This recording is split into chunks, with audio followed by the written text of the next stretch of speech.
Hey everyone, welcome to our weekly live stream on the Unreal Engine. I'm Mike Fricker, Technical Director on the Unreal Engine team. I'm Ray Davis, General Manager for Unreal Engine. Cool, so thanks for joining our stream again. It's really cool that we have you guys in the community. On this week's stream, we're going to talk about kind of new features coming in 4.3, which is our next release. We're also going to talk about kind of some other engine initiatives we have going on. We're going to show off some cool community stuff. And let's see what else we got, Ray.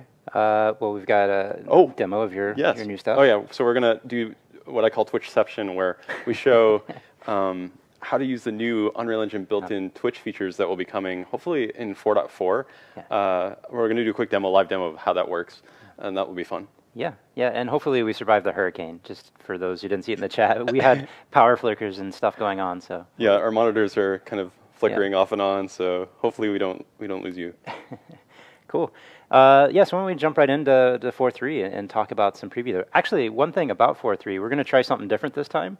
We're going to try to make a preview build available when we actually publish the preview notes sometime next week, hopefully. As soon as we get that first release candidate that we think is got a reasonable chance of being a good build for people, you're going to be able to go in the launcher and just download it like you would any other version.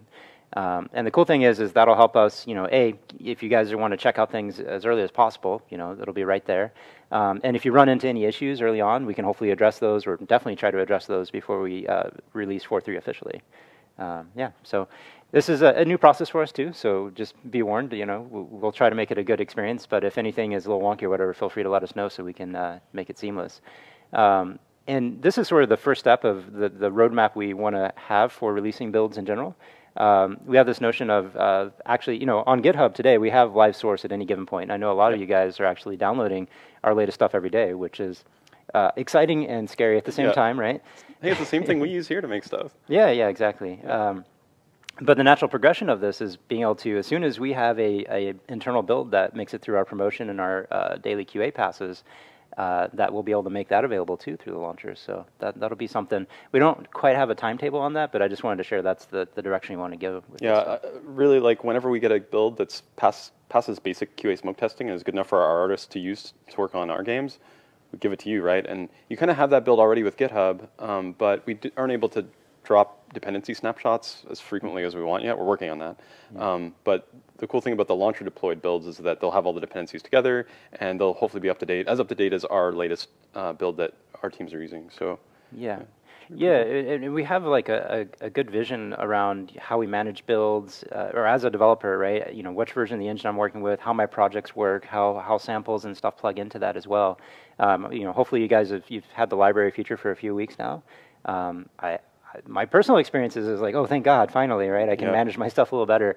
But definitely appreciate your guys' feedback as we try new things and experiment to find what's the most useful for you guys, working on your projects. But yeah, cool. Let's talk about features in 4.3. Right. Which one do you want to talk about first? Well, we'll just go down. Okay. I figured we'd just go down the list here. So we have some new rendering features coming. Actually, some really cool rendering features. Yeah. Skylight GI, which is basically, this is for pre-compute lighting, but previously the skylights didn't have any bounce lighting at all. So you'd get nice skylighting, but no radiosity. So now with the new light mask that's coming on 4.3, you'll get one bounce of indirect lighting from the skylight. Actually, I can show a quick screenshot. Jason, if you can bring up the... Here we go. I'll switch it over.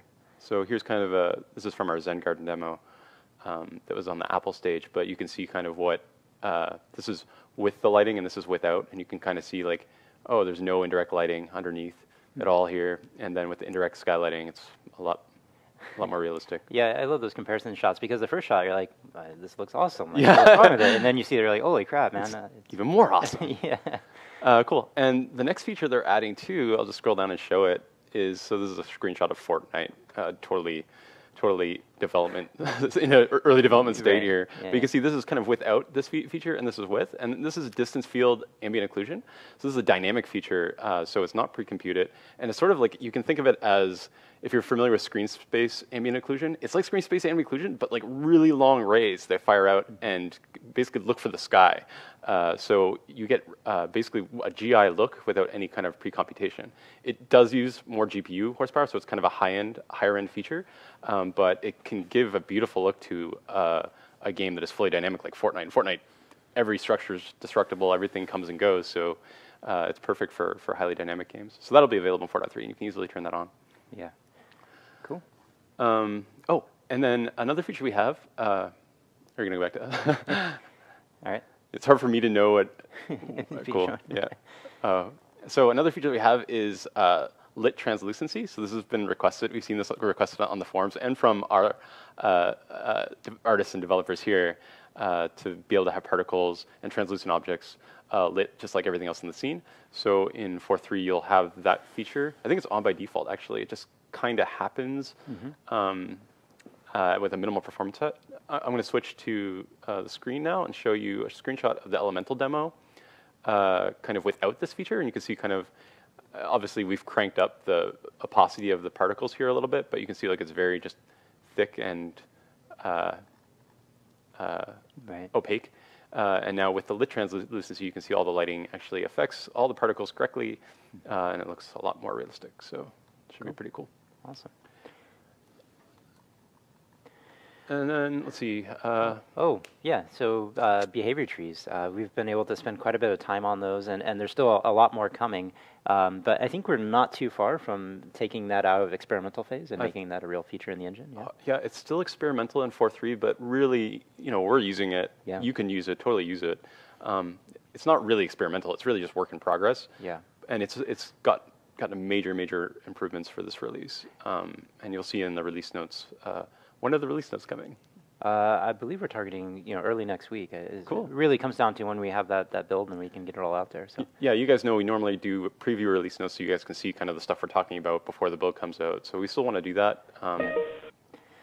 Well, yeah, and I would say if people are, experimenting with AI, it's an interesting attempt for us because generally, in the past, whenever we make AI, and all the AI I ever wrote was very specific to one game, right? Like Gears of War, it's dudes need to know about cover and not running into each other, and all kinds how to chainsaw each other, for example, right? How to chainsaw. But with behavior trees, it's really, and the Blackboard system is an approach to make a fundamental AI framework that works for any game, right? And the best way for us to make that actually a good experience is to have a lot of people try to do different things with us and tell us what works and what doesn't. Yeah. Yeah, so the new behavior tree editor has Blackboard editing directly inline inside the behavior tree thing, so you don't have to go bounce around between asset editors. It was pretty clunky. It also has built-in debugging now, so you can step through your AI logic, which is super awesome to have that. There's a host of other improvements that you'll see too. Yeah, cool. So let's talk about what happened to World Browser. So World Browser was an experimental feature, and it's coming out of experimental land. It's still kind of early. But it's totally ready to try out. So World Browser let you kind of build, maybe we'll switch over to the screen for a second, and I'll show kind of a picture of what the new World Browser is. Scale, yeah. It's kind of just a view in what we call the level it's going to be called world composition view when you get it. But it's like a big world map, as big as you want, and you can take your levels and place them on the map and arrange them however you want spatially, in 2D at least. This is a mode that you can switch your project to by editing the world settings for your level and enabling, there's a new button called Enable World Composition, and when that's checked, you'll get a new button inside the level browser right here that opens a mini-map, and that's what this mini-map is, and that's where you can go and create new levels and plop them around on this big map, and then they'll automatically stream in and out as you move around in the game. It basically enables not just placement of levels, it really enables a whole different strategy for streaming and loading. So it's a fairly big change when you turn on that feature. But we're still working on documentation and everything, but it's just know that basically this allows you to build gigantic worlds, ginormous, huge, crazy levels. What actually happens under the hood is kind of neat. As you move around, just to make sure that we have enough floating point precision to represent like physical objects and gameplay interactions, we take everything and shift it around kind of under the hood so that it feels like you're moving across this large space, but really the worlds are coming back to the origin kind of invisibly. That's kind of how it works. Yeah. Just a little more on that. In the past, you run in the further away from the origin, you would get physics simulation, usually the first to break, and objects would start falling through the world and all that. So this is a good strategy to make sure no matter where you are on this dynamic map and be able to stream in and out the levels appropriately, right? We can go back to the camera. Cool. Jason. Cool. Yeah, and this is something like it's still early days, and we have a lot more stuff planning that we'll hopefully talk about, just improving overall robustness and support for large worlds in Unreal Engine 4. Yeah, large world is really important to us. So this is just one kind of part to it. And we're also working on a really cool large world sample. It's not quite ready to show, but it's going to be pretty awesome. So you're talking about the hang gliding one, right? Oh, I don't know. Is there hang gliding? There's a hang gliding one, yeah. Oh, awesome. Yeah, it's just this massive world, and it's a great way to. The problem with a lot of these levels, if you drop in, it's really hard to see that scale, right? But if you're flying over it. So, like I said, World Browser is no longer experimental. You just enable it in your world settings, and we have combined Level Browser and World Browser's built-in level management. So now there's just one level management thing called just the levels in the window menu, and everything kind of happens there now. So. You'll see some usability changes. We've improved the usability of level management and kind of made things a little more clean and simple. Yeah. So those improvements will all come in 4.3 as well. Cool. Yes, splines and blueprints. Cool. Yeah, so next thing is we have improved spline components. So you can put splines right inside your blueprint now, and actually you can interact with them in the world and kind of it will loft meshes along them pretty perfectly. Like it's actually pretty cool. Let's see if I'm going to switch to a screenshot, Jason. This is an example. I don't know who made this, but it's beautiful. But you can kind of see here. Yeah. Actually, the best one, I swung by Zach Parrish's desk, and he actually was building a blueprint-based road editor with it. Oh, yeah. Yeah, it's pretty cool. Cool. Yeah, so we've had splines before, but now you can actually take them and jam them right in your blueprint as a mesh component. Yeah. And I know the mesh extrusion, I think it auto-generates collision now too, which is pretty awesome, so you can walk on these things. So they're just getting better and better, and people are finding the most creative uses for them. Cool. Another thing that's coming in, I guess we can just quickly skim over some of the blueprinty stuff. Lots of awesome blueprint improvements. Yeah, like it just keeps getting crazy better because there's lots of feedback, great feedback coming from the community. We have a lot of ambitious things we want to do with it, and we're trying to make the usability better all the time too. Yeah, I would say that's one too. We use it extensively internally. We have a ton of programmers writing game code, and then we also have a lot of designers actively working in blueprints. So we get all kinds of different feedback, which is great. And it was funny for a while there. We were like, hey, blueprints are almost done. We could probably ramp people off of that. And you're like, no, we're never going to be done with blueprints, I think, right? Because there's always ways to add new functionality or simplify how to build things and all that. Definitely. I mean, it's basically a little programming environment. Yeah. It's a full-on programming language. So. Yeah.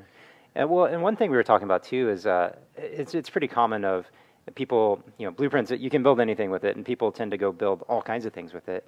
And just building something simple, you could do it in like 10,000 different ways, and some are going to be better than others, right? So we've been really figuring out on our end, how can we better present like, here's how we would build something, right? And that's even something we're talking about with our sample games. Yep. Is we don't want to just give you, here's a finished product, dissect it if you want, but kind of showing the process of how we actually put that content together. Yep. Oh, looks like Josh is finally here. We have a special guest for you. Mr. Josh Adams, the platform team lead, is going to hang out with us for a few minutes and talk about some new features in 4.3. Yeah, jump on in there. Okay. Well, one of the big ones coming up is iOS development from Windows without needing a Mac. You will eventually need to put it on the App Store, but if you're making a content-only game like Blueprints, we'll have a pre-made executable in there that if you set up your signing certificate stuff and provisions from Apple and install it on your PC with our tools, then you can start making builds for iOS, and you can deploy it from iTunes or whatever onto, or our tools too, onto your device and just go for it. Cool. Eventually, we're going to have code-based also, but that has some harder technical issues because you need a Mac for that one to be able to compile the code. So to start with, we're just doing the content-only projects. Yeah, there's not for really Windows. like a cross compiler for Mac that you can run on Windows, is there? Yeah, we don't know of any legal ways to. No legal way. So, Yeah. Yeah, surprising. Apple wants you to use Macs to build for iOS devices. yeah, who knew? But I mean, we've been using a workflow like that for our projects on iOS here, because Well, most of us the- use PCs. You're talking about the remote Yeah. Mac compilation, yeah. Yeah, so we have right now we have this little tool that crashes a lot that runs the Mac. So we're replacing it with SSH and rsync and no security holes that way. So it's a harder problem that we need to get polished up. So we're working on that. But 4.3 is going to have the content only from Windows. Cool. So hopefully people will do some cool stuff there. So the experience would be you download the engine, you load up Tappy Chicken or something like that, content only project, and you go to deploy on iOS. You'll go through this setting up your provisioning on your device if you haven't done that already. And then as long as your iPhone's plugged in or your iPad, you'll see Tappy Chicken. It'll install it on the device, but you're going to have to go and actually click on it right now. There's not a good way to remotely run on device from Windows. You can install, but running is not so easy. But yeah, so the provisioning and certificate stuff, you just have to go to Apple's website. If you're an iOS developer, you'll know what this means. But you just need to get the certificate, key, and the provision on your Windows machine. Cool. And then we have a tool that lets you import it to that. So other big stuff for mobile, which has been a pretty big focus for us recently, is a lot of Android compatibility. We came out and we said we supported, I think, 2 or 3 devices because those were, well, we spent a lot of time working on those, and we've been slowly adding more devices. And for the most part, we shipped Tappy Chicken, and it ran on many, many devices.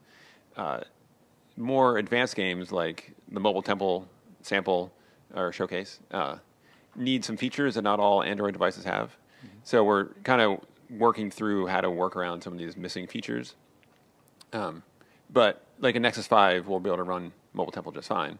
But the Galaxy S2, for instance, it just won't. So we're focusing heavily on Android compatibility from everything from Tappy Chicken on up to more advanced things like Mobile Temple or whatever. Anything that uses lighting and reflections basically has some compatibility problems there. So we're working through that stuff. So the idea is eventually we'll have fallbacks even for devices that don't support it. So technically you could deploy Mobile Temple even if that device was going to run at like 2 frames a second or something, right? Yes, right now if you do it, it'll look extremely shiny, most likely, or black. Hopefully just too shiny. Yeah. So the reflections are the biggest problem, annoyingly enough. Yeah. Yeah, so that Android stuff, that's a big one. And yeah, so I guess if we're trying to figure out the devices that are the most important, like the most numerous devices, and we're looking, Asia has been a particular challenge because turns out their hardware is just different from here. Like a Galaxy S4 in China or Korea or whatever has a different GPU than the one here. So we didn't know that at first, so it just didn't work right. We thought, oh, S4 works everywhere, but Yeah. so we're finding that there's a lot of differences, and we've been importing some devices over from Korea and other Asian countries to try and get more support for those. And they also tend to be a little lower end, I suppose. Lower end, which means they have more compatibility problems. So Android's fun, let me tell you. But our goal is like exhaustive compatibility, right? Like Yeah. on all these devices, we'll get there. Yeah, there's thousands though, so it'll take some time, but we are definitely working on it. Yeah, what about the Android extension stuff that we did? Yes, that's on my list. Sorry. Do we have a video of that? Can we show that? Well, I know we posted it on There's a YouTube. YouTube video. I sent an email, I think. So maybe we can find it I'll while try I'm and talking find, so I can find it. while you talk, I'll try and find it on YouTube. Yeah, it's just, if you search for Google I.O. Epic, I think, it'll be in there. So we showed this really cool demo at Google I.O. in the keynote. It's the, what's it called? The Rivalry demo. Yeah. I guess we'll show it first, and then we'll talk about it. Is this the one with my narration? Is audio going out there? Yeah, we don't hear audio because feedback. They can hear us though. We talk over it. I will talk over it while I talk over it. Yeah. Great question. You want to play? Okay. That voice is actually Greg Mitchell or some director. Oh, I didn't know that. That's awesome. Funny how our sound guys often end up in our games. Okay, you can stop it now. All right, so that was the Rivalry demo. That is running on an Android device with a Tegra K1 GPU.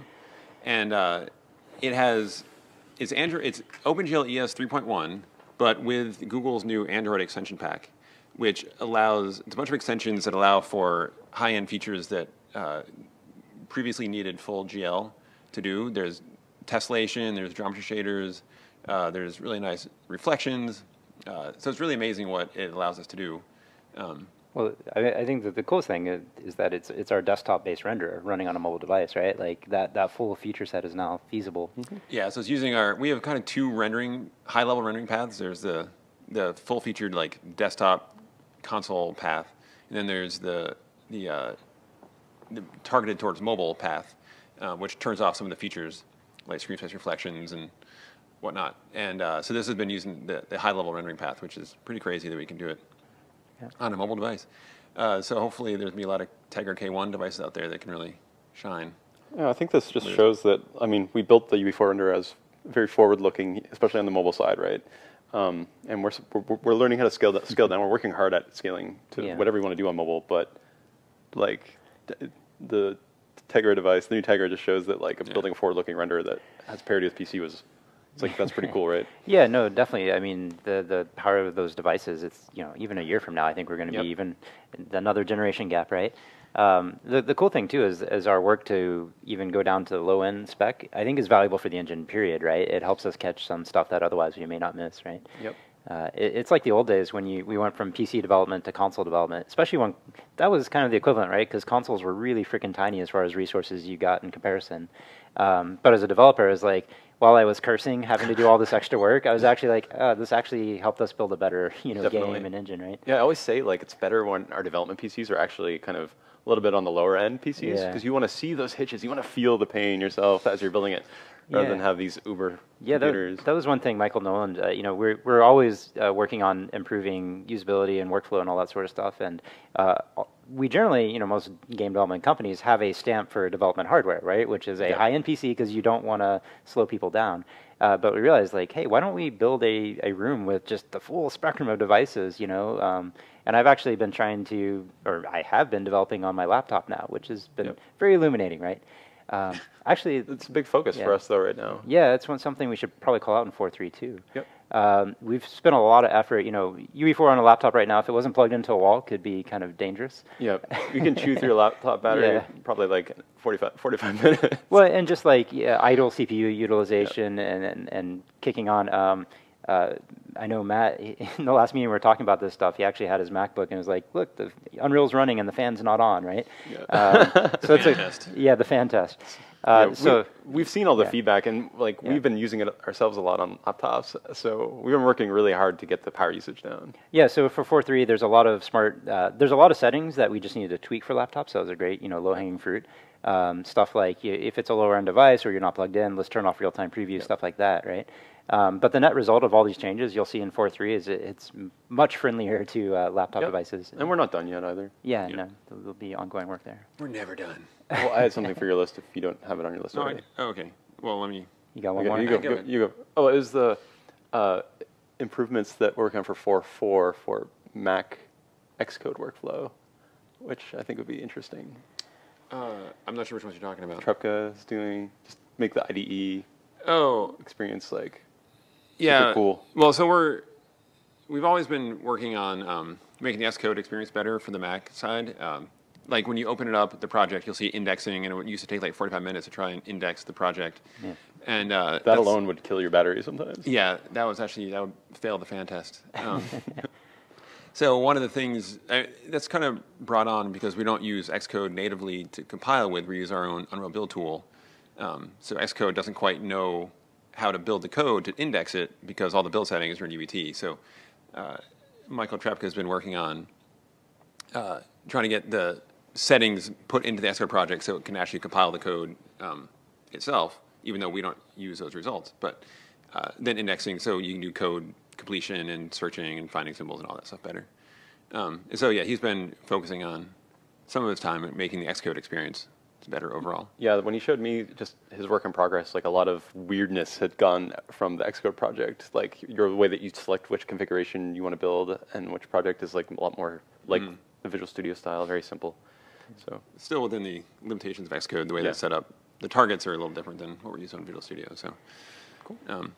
Anyway, so speaking of the Google I/O stuff, we are looking to get that code merged into main branch. I'm not sure when that's going to come, but that's something that's going to be probably next month or two. I'm going to be working on that actually myself, oddly enough. Cool. But similarly, we do have metal support merged into 4.3, but changes in the main branch and the new versions of iOS 8 with the second beta exposed some massive slowdown somewhere between us and Apple. So we're working with them to get this improved. But right now, I don't want to promise that 4.3 is going to have fast metal support. So I'm probably going to just have it off by default, even if you use the new xcode. Right now, the way I have it, if you have the new xcode with the iOS 8 beta, it will just turn on metal support and try to use it if possible. But I'm probably going to turn that off by default just because the speed isn't quite there. But we're definitely working directly with Apple to sort of get that problem figured out. But I'm not sure it's going to make it for 4.3 or not. It may need also iOS 8 beta 3 fixes. But yeah, if you want to look at the code, it'll be there in 4.3. Actually, you can go to GitHub now in the incoming branch or whatever it's it's there called. now, yeah. Look at it there if you want.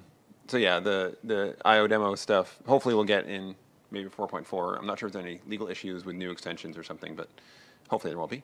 And other than that, yeah, one of the other big focuses for mobile is just improving the workflow overall for every part of it from start to finish. I don't know if you guys have talked about that or not. no, Not yet. But yeah, so we have a little task force that's sort of dedicated to making that experience better on Mac and Windows, both. Some of the things are a little longer term. Like we're doing this thing where you can boot the game with no content on your device, and it'll connect to the editor, and it will just get the map and whatever it's trying to load right from the editor and cook it and send it over the network to the device. So the iteration of the one-click deploy or package kind of thing where it kind of cooks a whole bunch of stuff, then finally it sends it over, will kind of go away. So you just boot this game, and it'll connect to the server, which is the editor, get the map directly over the network. And the first time it'd be a little slow as it cooks it and caches it to the device. But I think after that, only changes will need to come across. So the iteration time should be a lot better for testing on device. Well, I was going to say the other thing, too, to help with iteration times is it's definitely not for 4.3, but eventually the in-editor preview, right? that's right. Oh, yeah. Yep. Yes, we have a mobile previewer that you can do a little kickoff. From the editor, you can start a mobile previewer build.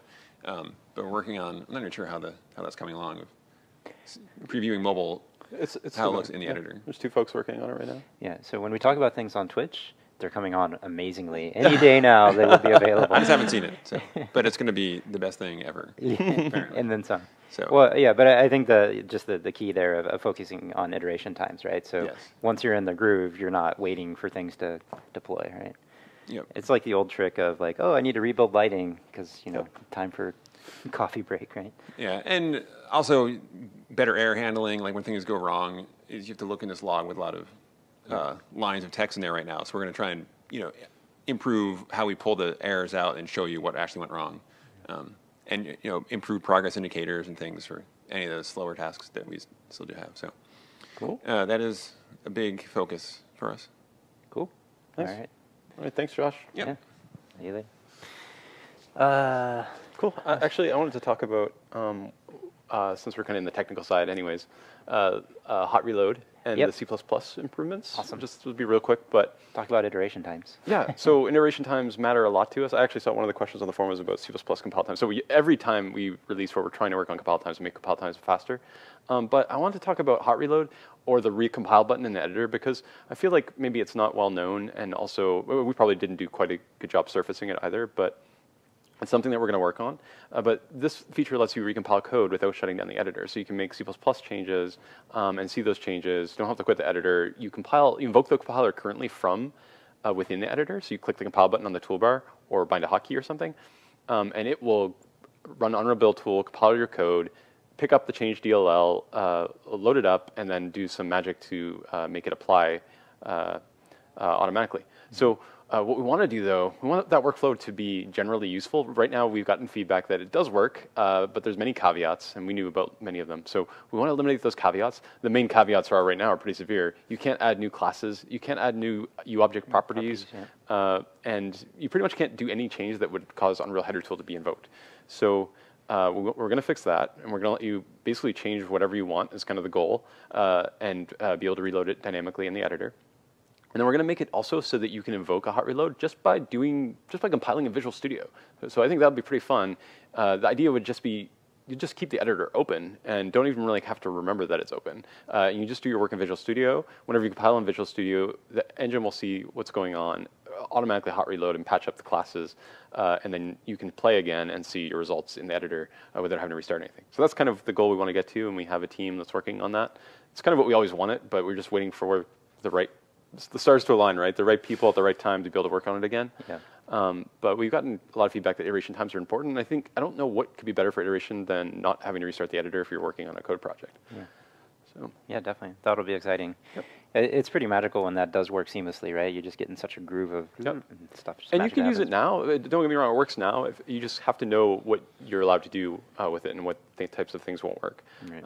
But we're going to try and get rid of all those caveats. So the other thing we're doing is improving compile times in general. We're going through and trying to shrink our precompiled header sizes and just kind of make sure that your game projects right now, the first time you compile your game project after it's completely out of date will be very slow, and then subsequent compiles are quite fast usually, unless you change the engine code or something. So we're going to get that faster. We're going to get the startup time for Unreal Build Tool itself lower, so it's quicker iteration when you're just changing one small thing. And we're also going to get the whole engine compile times faster. So if you're a hacker on the engine and you like changing engine features or creating plugins, and you need to recompile the engine often, we're going to try and get that quite a bit faster too. Yeah. It's fair to say we probably will be never done optimizing compile times. Yeah, probably. Every time you kind of stop looking at it, well, there's a massive amount of code just being checked in every day, right? So it's bound to creep back up. So yeah, we work with the Visual C++ team too. They have access to the engine. They're trying it out too, and they're testing it with the new compiler already for Visual Studio 14, that is. So I mean, we're going to work with them. We're going to get it faster. It's just an ongoing effort. So hopefully you'll see improvements every single release. Hopefully some more dramatic than others. And we're just not going to stop working on it until it's awesome. Yeah. Cool. Cool. All right. Do you want to do the Twitch thing next?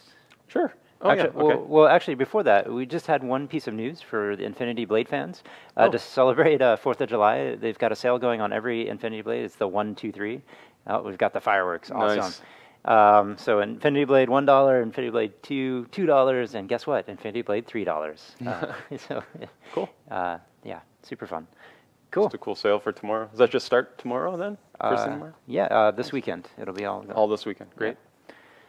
Cool. Nice. Okay, so let's do our Twitch. I'm going to show you guys an upcoming feature. It's not quite ready yet. So I'm going to switch over to the editor for a bit. And I'm going to go ahead and load vehicle game. I don't know why I just like doing vehicle game, because whenever I'm playing, I just like driving around. I end up testing with vehicle game a lot. Okay, so here's kind of a plain old editor and plain old vehicle game. Just want to get it warmed up. Oh, I have it play in standalone. That's why it's launching out a different. That's fine. This is what we want. Cool. Okay, so what I'm going to show is we have this new button, and it might change before you guys get it, but it's basically a start broadcasting button. So what we want to do is not just have Twitch support in the engine so you can make games that stream to Twitch. We want to do something kind of novel where you can actually stream your editor session live to Twitch too.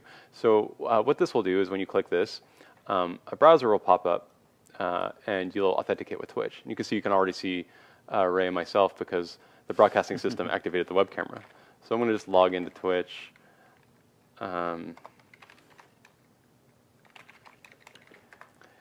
And so I've authorized Unreal Engine to use my account. And then now what happens is Twitch broadcast has started, and I'm streaming to my personal Twitch account just the editor stuff right now. Obviously, you guys should not switch over to that because you'll drop the stream, or at least use a different tab if you do. So this is now streaming live to the internet, and anything I do in the edit engine, every window, everything will be streamed. In fact, you have the option to stream your whole desktop if you want to. So while I'm streaming, I'm going to go in and make a change here. So what we'll do is pop open the level blueprint for vehicle game, and I'm going to show you how I would set up actually streaming from Twitch, streaming my game, my runtime game, like the game that you would ship to end users in Twitch. So I open my level blueprint, but before I go and change that, I'm going to show you in my project settings, I can go down to Twitch, and I can configure some settings for Twitch. This is the application ID that you'd set this up on the Twitch website and just basically plug it in for your game. And then once you have that done, I did it earlier, you get some new features. And of course, you can do these features and use these features in C++ as well, but it's kind of more fun to show like this. So you can drag off, and there's some new nodes for broadcasting. They're under the live stream section. So I'm just typing live to search for a live stream. And you can see some things here. We're going to add more. And there'll be options for chat and discovering streams. But I'm going to do start broadcasting. So all you have to do is plop down one of these start broadcasting game nodes. I'm going to kind of just make it big for a second, zoom in, so you can see it has a series of options. You can control the frame rate, how much to scale the screen up or down to get better streaming performance, whether you want a web camera, blah, blah, blah, blah. And then it also has the option to automatically draw a web camera video for you in the game because you might not have coded that yourself. Probably for your game, you would want to personalize the UI and how all this stuff gets activated, but we give you a default one just so that you can get up and running right away. Okay, so I'm going to turn off the editor streaming. Mike? Yep. Could you give your Twitch name? Because everybody wants to go watch. Oh, sure. It's Dark Veil X. There you go. I'll write it down. But remember, don't leave this stream. Open a new tab at least. Open a new tab. Yeah. It's not going to work out if you just go navigate. Cool. So I just quit the editor live streaming. So I have this blueprint thing here now. And I'm just going to go and hit play and play it in a standalone game.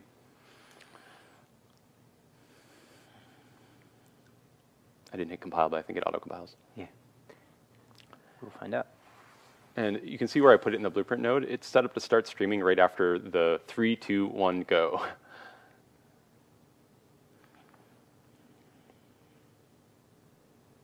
And so now we'll authenticate with Twitch, and then poof, Bray and I appear back on the screen. And you guys, if you're viewing on my personal account, you'll probably see my bad driving pretty soon. Cool. This game needs a turbo boost. Yes. It needs like a turbo button with and Blaster Master jump jet things. Sounds like a weekend project. Yes. So you mentioned chat too. So will we be able to actually bring the chat data into the engine and parse that? Right. So actually, the version now, and this is all in GitHub already. I checked it in yesterday, so you guys have access to all this.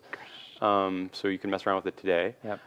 We're still working out the details with Twitch about distribution and stuff. So you're not allowed to ship with it today, but you can still try it out and get it working. That should be coming by 4.4 timeframe, hopefully. But yeah, the version in there today does connect to the chat server and receive chat messages. So you'll be able to get to those in the game and display them. We'll probably eventually add an editor UI, so you'll be able to display them on the editor. Well, I was just thinking of the Twitch plays Pokemon style. If somebody was inspired to try something like that, right? Right. Yeah. So what you're talking about is that the community is sending chat messages, and the game is listening, actually listening to the chat messages, and then changing the gameplay. Yeah, I believe that's what Zombie was doing with Daylight as well, right? Oh, that's right. Cool. Yeah, so it should be easy to do that stuff. And we'll also hook in functionality so that you can query for, hey, what other games or what other streams are streaming my game, and provide the user with a list of available streams so they can tune in. Those kind of features will be very easy to hook up to your game. Yeah, no, this is pretty cool. I've already been watching a few of developers out there that have been, streaming, using like desktop streaming for UB4 development. It's actually pretty fascinating. It's, maybe someday I'll work up the courage to try to build a game on the stream live. Okay, so we're killing the streaming. That's the end of my my Twitch demo. And I'll show you one last thing, actually. Back in the editor, there's also a new preferences thing in 4.3. It's here in 4.3, but it's not used yet because the Twitch plugin isn't enabled. But this is where you configure settings for streaming your editor. And it actually has some kind of interesting things. You can stream multiple monitors if you want. It'll obviously be pretty wide on the stream and lower resolution, but you can configure a lot of settings in here, so it's kind of fun. Cool. That's kind of all I had for the Twitch stuff. Awesome. Yeah, speaking of streaming game development, is it JV the Wanderer has been streaming his development of a shmup, right? Am I saying that correctly? Shmup? Shoot 'em up. Oh. The bullet hell style Yes, game. that's right. Yeah, Yep. that's awesome. Yeah, it's pretty cool. More of that, please. Yeah. All right, so So yeah, this- when we just look at a few things here. The first one, this is the World's Fair Tower of the Four Winds. This thing is pretty impressive looking. Let's see, what do we got here? This is a Disney recreation of a Disney World's Fair. This is a cool interactive structure. I was telling Mike when we were watching the video, like, it's going to blow up at some point, right? Yeah, Like, it's got to blow up. There's some ultimate moment at the end of this. I know there's going to be, but no, there's not. But it looks awesome. Yeah, it's very cool. Sorry, who was the author on this one? TK421. Yep, very cool. That's awesome. All So right. just go through a few of these other community. This one is a cool, like, I guess it's you're an astronaut, kind of like drop somewhere on the moon, kind of fending for yourself. I don't know. It looks like it's based off a real event. Oh no, real event in the future. Nice. So, Somebody tell NASA. Yeah. but definitely very cool looking. It looks super immersive. So yeah, so this Zangs, Egg-Zangs, I guess did this. It's cool. Awesome. Yeah, all these you can check out on the forums. Yeah. This one is pretty. This is like a personal thing for me because I love this game. Did you play this game when you were little? Yeah. Well, I wasn't into Ultima, but I definitely played this style of games. Actually, yeah. Well, So this is Ultima Underworld remake. Hopefully, I'm not sure the legalities of this, but this game's super old. So a person set off on a crusade to recreate it in UE4 and very VR focused. with, yeah, an Oculus experience, right? Yeah, That's awesome. So let's see, where's this torch one? I think that this is. Oh wait, let me go to the torch. Oh no, he's actually using the Razer. Oh, controller Razer too. Hydra, right? Yeah, that's awesome. So how fun is it in Ultima Underworld, in total VR with hand movement, holding a torch? Yeah, I'm really eager to try this one out because that VR experience is so immersive. You really feel an environment, and with this style of graphics, though, it feels like that might mess with your brain a bit. I haven't tried with the Hydra, but I remember trying a Morpheus kit before with the okay. PlayStation Move controllers. Oh right, yeah. And like just you being able to see your own limbs in front of you, Really cool. it feels so one-to-one, right? Like if you're shooting a weapon, just like you just aim at it with your hands, and you're just as bad at it as you would be in real life. Yeah, this really takes me back. Like I said, I didn't play Ultimate, but I played a ton of Arena and Daggerfall after that. Yep. For the original Skyrim, no. Yeah, this game was amazing back then. But yeah, this is a great job. Yeah, it's creating really this. impressive. So here's your bullet hell. The bullet hell, right? So I guess JV the Wanderer, he's streaming every day. I guess we can go to his Twitch channel now. I don't know what hours he's on. Oh, it's 6 p.m. Central. And he's just streaming his progress making shoot 'em up, like crazy bullet shooter. It's awesome. I don't know if there's. I don't have screens of it. I guess there's just these. It's a work in progress. Yeah. Anyways, that's a really cool way. If I was if I had time to make a game right now at home every day, I would love to stream every day while I work on it. I think that'd be just a fun way to develop, right? Just the feedback loop is going to be the best. Yeah, well, and probably keeps you honest, right? Because if I know somebody's watching, then I'm less likely to, oops, now I'm on Twitter, now I'm on Reddit, Totally. Always be programming. I'm not even going to try to pronounce this alias, but the game is Feline49, and I guess this is going to end up on Kickstarter soon. It's a cool You're a cat. cat platforming, 3D platforming adventure. It looks like Yeah. it looks pretty. It actually looks pretty cool. As far as unique ideas, I gotta say this was surprising. Yeah, It's very cool. it's kind of neat. And then what do we have here? Oh, this is a layered audio demo. So we actually can't hear this in here because we don't have audio output because it would be feedback. So hopefully you guys can hear though. But it's supposed to be demonstrating. Oh, we have a security warning. IT is interrupting. Okay. Funny. Security warning, company meeting. Oh, yes. Jason, is there audio? Yeah, Cool. okay. Hopefully it sounds great. Hopefully it's great. We can't tell. Well, we're transitioning now. Cool. Off to the next. And Denny? Right. So I think this is interesting. This Denny, I guess, is a format. He's put everything he learns in U4. He's putting on the forum here. I think this is really cool. This is just a really good way to share everything he's doing. I think he's just setting a great example. So we want to showcase him. Yeah, this really speaks to showing the process, the journey of actually building stuff, right? Too. Yeah, it's great. Experimentation. Cool. I just want to see where this ends up. Oh, It's just basic third-person movement and it's very stuff cool. like that. But yeah, it's cool. Good way to share. And this one just looks beautiful. So Tepsio. So Witcher-inspired environments in UE4, and I think it just looks great. See if I can full screen it. Seems like it's not happy to. Cool. Ooh, sorry, guys. Mike's no longer allowed to drive. Yeah, a little crazy here. I'll skip through the video, but totally looks awesome. Really, really great job. He said this is his first scene. It makes me just want to like go home and learn ZBrush like right now, and just it's crazy. Yeah, so great job. Cool. Awesome. That's it for the community stuff that we had for this week. But thanks to everyone for posting the work that you're doing so far. It makes us happy. We were always sharing these threads around the office and talking about this stuff, so Yeah. it inspires us too. Yeah, no, it's really impressive. There's another one that came in today, the Japanese game jam contest. Maybe we'll showcase that next week or send around the link. But there were some really impressive, really creative takes on just little mini games, right? Yeah, Tappy Chicken Mr. 2. Vogel was saying, yeah, there's Tappy Chicken too. It's a cool game jam. Yeah. Well, one other thing, we were talking about 4.3, like, again, you know the number. How many community contributions actually went into that? 23, I think. Awesome. So, yeah, almost 24 contributors, unique contributors. Some of them contributed multiple fixes. Thank you. Yeah. But 22 different people, or 23, something like that. Yep. Very close to 23 different people contributed stuff. Yeah. So that's just awesome. Thank you. Thank you very much. Yeah, no, I think we're excited to see that, that involvement and constantly inspired by, I think the only time that we get upset is when somebody in the community beats us to a feature that one of the guys in town wanted to actually get to, like, but I can't, okay. Yeah. But it's a good problem to have, right? Yeah, Rama made that Vertex Snap Yep. plugin, and Matt's like, man, I had a great idea for Vertex Snap, but this is Yeah. already pretty cool. Yeah. Cool. So I guess we just jump into the Q&A. I know we're doing okay on time? We're fine. We can do some questions. All right. So yeah, we had quite a few from the forums. Why don't we just start there? So there's a question here about, will the 4-point release have the Oculus Rift DK2 support? The answer is yes, and we're out of the box. We actually, are ready to go. I think, 4.3 will definitely just plug it right in. Yeah, we had one of the first DK2s, I think, and Yeah. we were super anxious to get it set up, so the engine should fully support it.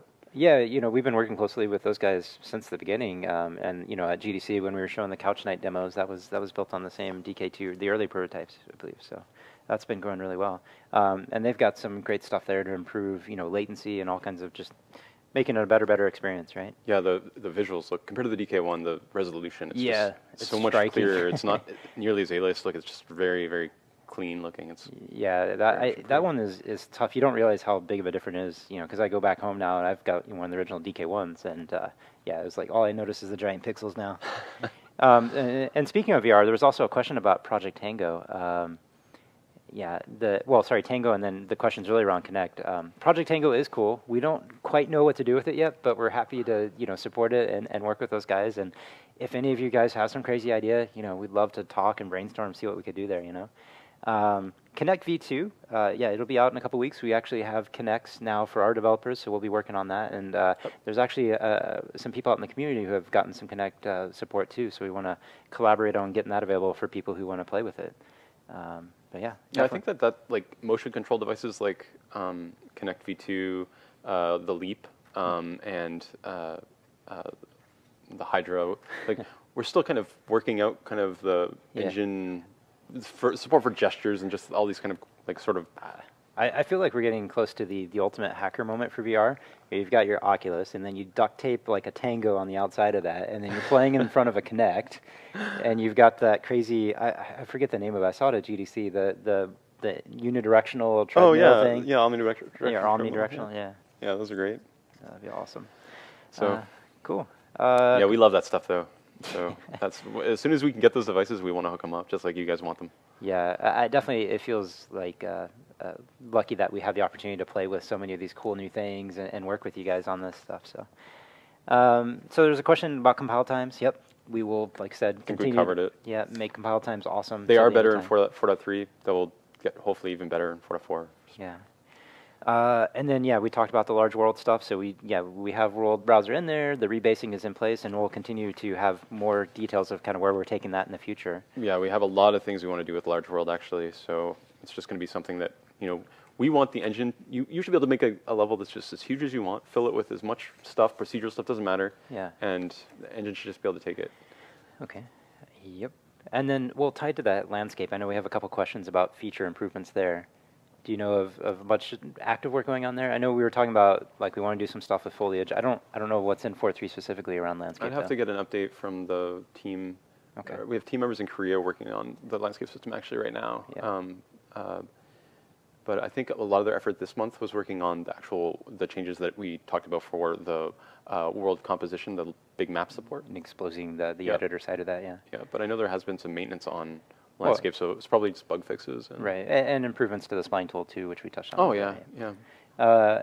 Okay, cool. There was another question about retargeting animations, and this is one we're definitely working towards.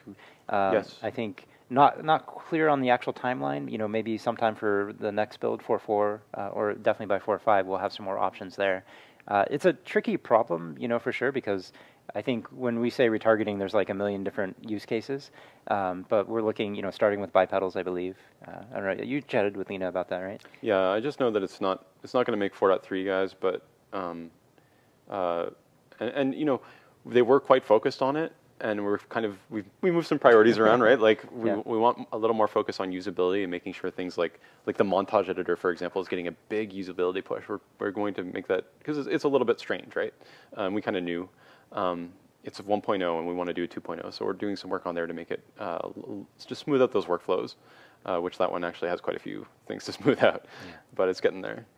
Well, here's a great question for you. Sure. He was asking to talk a little bit more about the packaging. Oh, sure. Oh, it's just in general? Yeah, I would say I tried to package an early demo of his team's game, and then hit a couple snags. Yeah, so it says, I noticed the shipping setting removes the console. Well, I mean, this is just, when we make a ship game, the shipping config, we want that to be kind of bulletproofed, right? Like, you don't want people, unless you decide you want people using the console and doing that, but, usually we don't. And if we're a shipping game for mobile, usually the console isn't that useful anyway.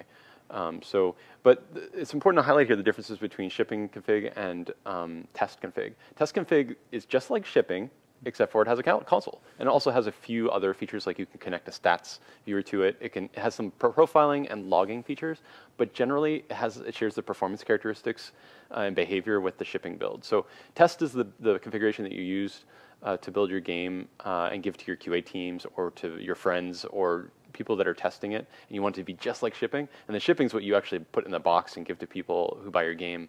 But of course, you have control over these things. If you didn't want the console gone, it's very easy to flip some switches and get it shipping to have in it whatever you want in it. Yeah. They also ask, what's the difference between debug game and development? So if you're working on a game project, really the only difference is that your game code will be compiled in debug configuration, meaning that it won't be optimized, so it'll run more slowly, but you'll be able to debug it very easily. So that's debug game. And development means all of your game code gets compiled optimized, so it runs a lot faster, but it's a little bit harder to develop, to debug, that is. But otherwise, it's the same. The engine code itself in debug game is still compiled optimized, so the game engine runs fast because we're assuming you're not planning to debug the engine too much. So you'll use debug game for most of your game's development while you need to debug it, and then development if you want generally faster performance. Right. And we ping pong between them all day long as we're working on games here. Yeah, well, it depends really what you're doing, right? I see. Yeah. I used to, like, when I was working on Gears of War, I would always stay in release, honestly, and just because I cared about, well, especially you're trying to track down some AI issue or something, right? Versus like a rendering programmer just lives in debug for some reason. So. I'll mention one thing. In 4.3, we flipped on some new, on Windows platform, we flipped on some new compiler changes, compiler settings. So optimized builds are easier to debug now. You'll have this pointers, and so if you're a C++ programmer, even in development configuration, you can kind of debug your way around even an optimized build. So it just uses undocumented compiler switch that makes the PDBs a little more rich for debugging. Cool. I know there was another question here. Sequencer, any news? So Yeah. I know Matt's been doing some improvements to Sequencer, and I'm sure you guys that have been poking around there will see those.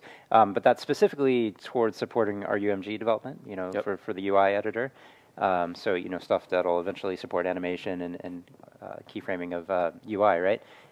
Longer term, we definitely, Sequencer is the next big thing on the horizon. So no concrete dates. I don't want to like get ourselves into trouble from that regard, but it's something we're actively talking a lot about these days. Yep. Yeah. And UMG is coming Yeah, along really well. very nicely, actually. Like, I mean, I think actually in 4.4, it will no longer be just completely turned off, and it will be available as in the experimental menu. So you'll be able to turn on UMG and use the UI editing tools. That means that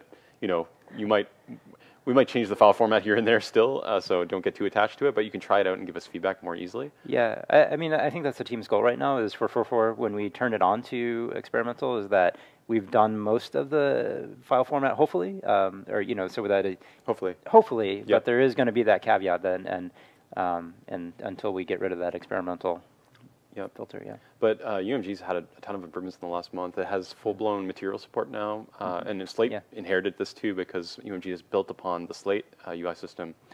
You can now use full material, graph network materials in the Slate UIs. Basically, they're on-lit materials, but the stuff that you can do with them is incredible. So that's pretty fun. And seeing that right in the UMG editor, all WYSIWYG, is also pretty fun to work in. So, and in the last month we have Sequencer in UMG now, so you can do some basic animation stuff. It's still very early days, but I mean, so Sequencer is improving just through UMG getting a lot of development effort right now. Yeah, definitely. Cool. Stacy, maybe we take a couple questions from the stream? Let's, we'll go back to Twitch. Well, first of all, I don't know if I want you guys to answer this question, but Mesa Marshall wants to know, Star Wars or Star Trek? Oh God! Well, I had to by ask the that way, with somebody's shoes on. Yeah, for you guys can't see it, but she's got Star Wars shoes. The lightsaber battle. I don't know. You answer first. I'm gotta go with Star Trek just because, like, I don't know, as a geeky kid, I just how they used to have those books with like the schematics of the whole ship, just like the blueprints. It's just like I don't want to have like the operations manual for the whole ship and just study like how to. Yeah. I used to make Star Trek text games when I was on my little 286 PC. I didn't take it that far. I definitely played the Star Trek games. I remember the last one. This is like the end of, I don't know, that era of gaming. It was Bridge Commander? It was like 20 little diskettes right before CDs came out, and I literally was trying to install this thing for like hours, swapping disks, and then at some point one of them would be corrupted, right? And you're like, oh God, right? But yeah, I grew up with the next generation, so sorry, Star Wars fans. Although I like the new movies, Good job, JJ. Okay, let's go back to Twitch. What is the performance impact when you're streaming? Oh, actually, that's a great question. So we put a lot of effort in to make sure that there's almost none. So the encoder runs on a different thread, and it is, I mean, it's all based on what resolution you're at, but it doesn't stall the GPU. It's all perfectly async, so it reads back the buffer from the GPU asynchronously into a CPU buffer and ping pongs, so nothing gets stalled. You barely even notice a performance hit when it's on. If you crank the resolution way up, you might feel something, but Twitch doesn't really let you stream huge desktops. There's a cap to how big your buffer can be, so you actually have to scale down your screen if you're going to stream to Twitch. And so I doubt you'll even feel it. It's really good. Right now, I should mention it's only Windows platform. We're going to implement Mac platform and then iOS platform next for Twitch support. But for now, for 4.4, it will just be Windows, and then, well, we'll see. Maybe we'll get Mac working for 4.4. Got a little more time. Yeah, we'll probably get it done. But iOS will be after that. Cool. I think you guys already answered this, but they want to know if it's available. It is. It's on GitHub now. So it's just in order to use it, you have to go through a few extra steps because we're still working out the legal arrangements with Twitch. So I've given you all the code I've written, all of the integration code. So you have all that, but I can't give you the SDK. We can't distribute that on GitHub yet. We don't have permission. Yeah, you have to get it from Twitch right now. So you have to go to Twitch and get it and sort of read their instructions, but it's still free. You can just go and get it. You don't have to call them up or anything. And then there's some instructions in. Obviously, when 4.3 comes out, this will be easier. But for now, if you want to try it today, get the latest GitHub code from the latest snapshot. go to the engine source third-party Twitch directory, and there's a file called installing Twitch SDK.txt. And if you read that, you're good to go. You can do what I just did. Damn, those lawyers always trying to get in the way of us doing cool stuff. They do. There's definitely some stuff with Twitch. It's still a work in progress. This demo wasn't a canned demo. I don't want to say that, but there's some things that are still a little rough. Like the whole browser authentication is still, even the Twitch guys that I'm talking to, it's just a little bit weird how that works. So we're trying to make that better. Are we going to be doing a lot of that from inside the building, having our developer stream if they want to? We gave it to all our artists and programmers. Awesome. We'll see what they do. Maybe like, we'll stream some Unreal Tournament development too. Yeah, do that. I would say accidentally don't stream all our secrets. Yeah. Well, actually, it'd be great to get feedback from people in the forums, but one of the things that we're looking at doing is putting right in the editor a way to see how many people are streaming the editor right now, and just a way that you can jump to their stream. Oh, that would be really cool. Just see what's going on. Maybe people streaming live tutorials. It's a new era of the game development manager, right? I can just like, what is he doing? What is he doing? Yeah. How much code is he writing? So if you're not feeling inspired or making progress in your project, you can just watch someone else make their project. That's good. It's a better form of procrastination, right? Yep. Cool. One more, maybe? Okay, one more. Does 4.3 support Metal in iOS 8? I think Josh covered this already. Oh, All the I'm Metal code is in there, Yeah. but I think he's planning to keep it off by default. Yeah, there were just some unfortunate regressions due to, I think, updates in the SDK. So, but we're working to resolve those, and we'll definitely get it enabled as quickly as possible for folks. And then, yeah, anybody with source access can jump in there. We and can do one more since I asked one that you already had. In the big worlds that you're talking about, will they support multiplayer? So, yeah, that's one we're still working on that. The rebasing technique, my understanding is that's a little challenging to do. Right. So it depends on what you mean by multiplayer. So, yeah, well, I guess because one solution right now would require like rubber banding, right? Because you would run into issues if people went the opposite direction, right? Yeah. That's a current limitation that is something in the future we'll be working to support. Yep, that's right. So we have a plan to allow expansive, huge, ginormous worlds with players that are simulating in completely different parts of the world. Right now, that won't work in multiplayer very well. Like, it'll run into precision issues. Yeah, exactly, but, especially for the server side. But, I mean, you can still, if you keep the objects of interest generally, around each other, even within a mile or two, that works. That's fine. It's just if they're in completely disparate locations, that feature will be coming later. Yeah, like for example, if you wanted to make a vehicle game with a large, expansive track, and you just had as a game system, like rubber banding if you fall too far behind or something, you could totally do that today, and that'll work well. Yeah, awesome. Cool. All right, cool. So thank you very much. And just to recap, we'll have the 4.3 preview out next week, sometime, hopefully earlier in the week. It's already on GitHub. Yep. There's a 4.3 branch on GitHub already, so you can go and grab all the stuff we talked about today is in there. It's in our QA team's hands. They're testing it to get the build out for you guys, hopefully soonish. Yeah, we're really excited. There's a lot of awesome stuff in 4.3. Laptop performance, mobile pushes, awesome rendering features. So, pretty excited. And and then just recap. For the Infinity Blade fans, go pick it up if you haven't already this weekend. It's on sale. Definitely. Is there anything else? We're good. That's it. That's all right. Yep. Thank you, guys. Okay. Thank you. Everyone.